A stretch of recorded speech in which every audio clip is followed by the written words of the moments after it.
Hello, I'm Doug Duplantis. And I'm Dina Dykstra. Today we have a new show titled He Said, She Said, the show that brings you issues, places, and people that matter to you.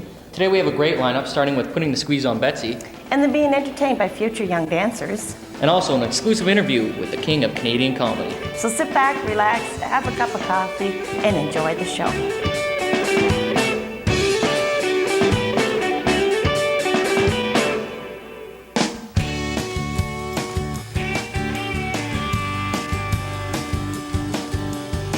First, we had a chance to visit Coxland Farm in Uxbridge.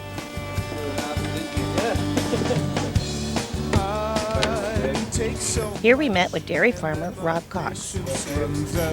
So what's it like to be a dairy farmer?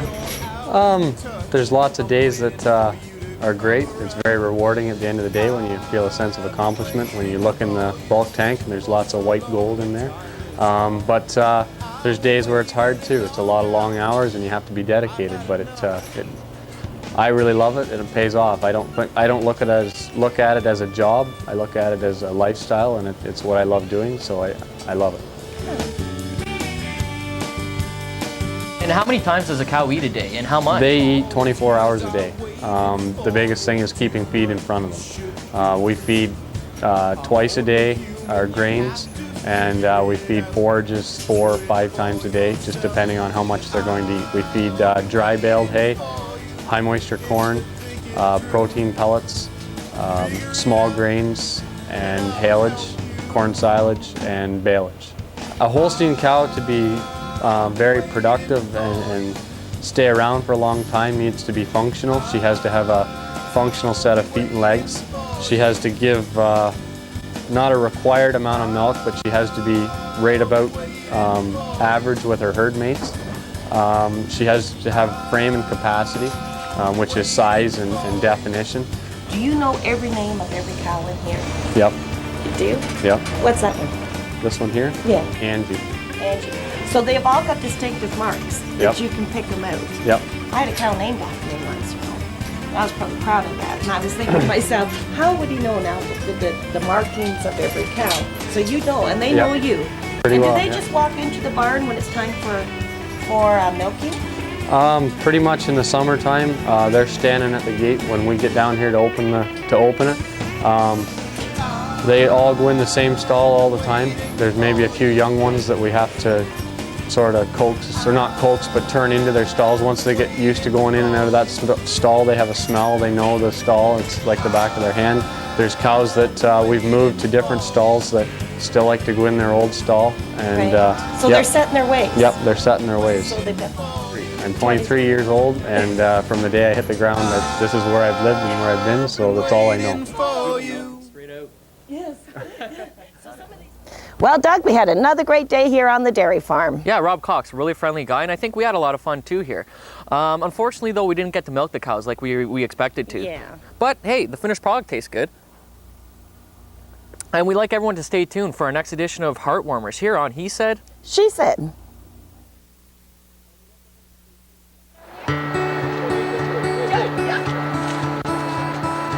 Next, we are off to Rhythm Dynamics Dance in Oshawa to meet with Michelle Mitchell and to visit with some future dancers.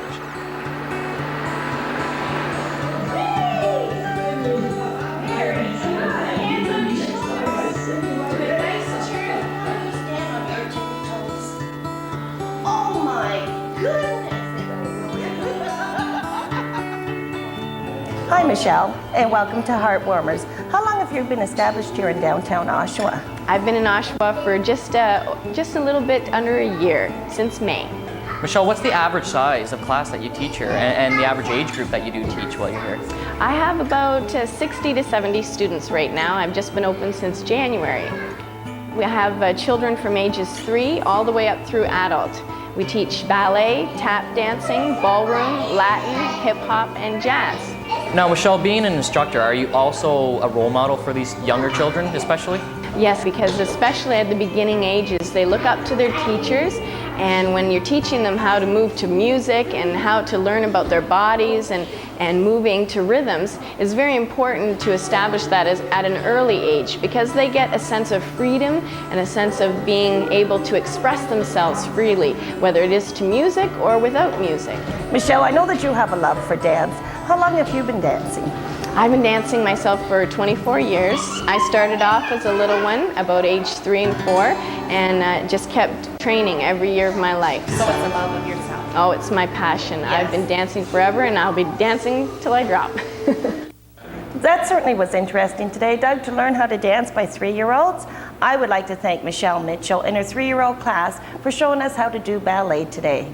Yeah, that was great. And coming up, an exclusive interview with the king of Canadian comedy. We'll be right back with He Said, She Said.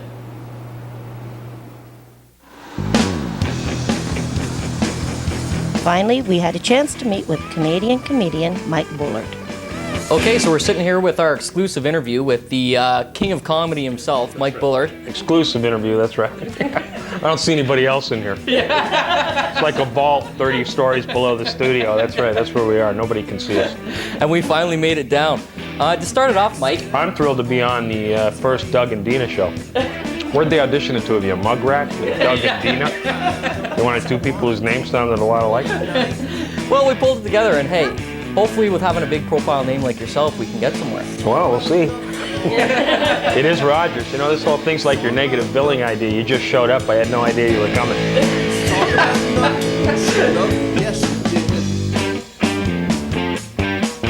Mike, how do you feel about being somewhat of a Canadian icon now that your popularity is out there and a lot of people know who you are? Well, when you reach icon status, people have a tendency to get cocky. So what they do is put a prefix on there, Canadian. See? Canadian icon brings it all into perspective. You know what I mean? I don't feel I've reached icon status. I feel that if you go to the donut shop, people recognize you. I guess that's what they call an icon in this country. But And does that happen to you? That must happen to you. Yes, it's happened to me. I'd say what, Carolyn, 2-3 times since the start of the show. Yeah. Most of the times they confuse me with the guy behind the counter and wonder what I'm doing out front. But yeah, I get recognized. It's my executive producer calling from an undisclosed location. Hello? I know it sounded like he was telling me what to do, but we speak in code. I was giving him his instructions for the day. I have never, ever had anyone on here that I didn't read their book or watch their show. And there's no heavy lifting here. If you're up till 2 o'clock in the morning watching a movie, so what? If you're up till 3 o'clock in the morning reading a book, so what? There's another guy who's up till 3 o'clock in the morning with his baby and getting up at 8 to go to a shoe factory, or 6. So there's no excuse for it. Mike, I'd like to thank you Thank for taking the time thank you. to be with Doug and myself and to come on our show of He Said and She Said. Well, good luck to both of you. Thank you. Very much. He, she, okay. Make enough money, you might be he, you might be she, who knows?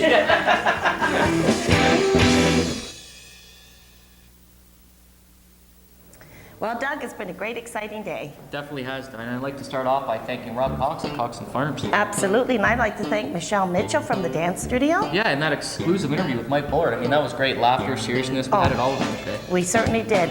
I would like to extend my appreciation to each and every one of you who have watched the show and to extend an invitation to the guests that were on our show to appear once again with us. Yeah, so until next week on He Said. She Said.